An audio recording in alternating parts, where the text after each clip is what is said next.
In my last video, you left some fantastic suggestions on what I did wrong and what I can improve. So today, we're going to address those mistakes and make this little drone even better. The reason why I made the drone look like the way it did is because I got some inspiration from the Beta FPV Instagram and the Pavo20 product page. But you left some great suggestions on what I could change, so let's get started. Dod.fpv_ left a comment saying I'll put the props on upside down. So this is the simplest to test. Just flip over the props and see if it makes a difference. I decided to test this back to back. Alright, so this is the second test. I flipped around the props. So let's see how better it does. I mean, surely it can't make that much of a difference.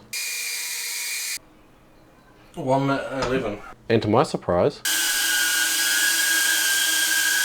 holy shit! 3 minutes 55.77 milliseconds. I did not expect it to go that well just by flipping it around. That's why I did it first, but a 400% increase in time just by changing the propellers around. Damn. Was I that stupid? Yes. But then this got me curious. What would the 5, the 3 and the 2 blade props do? I then purchased some 3 blade props and I tested them all. Thank you Sankin FPV for making this suggestion. So let's test these props and see how each one performs.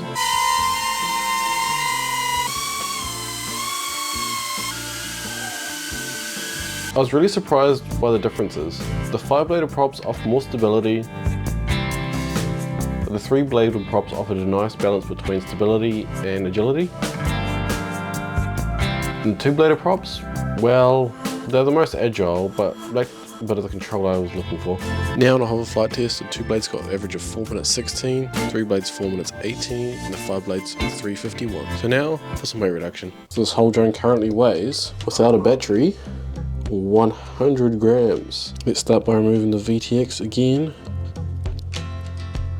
So this whole unit, it weighs 43 grams. So what we have remaining is 57 grams, which makes sense. 20 grams.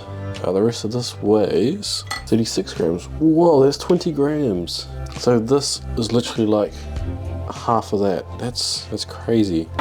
This is my old ones. That one weighs 16 and that's 20.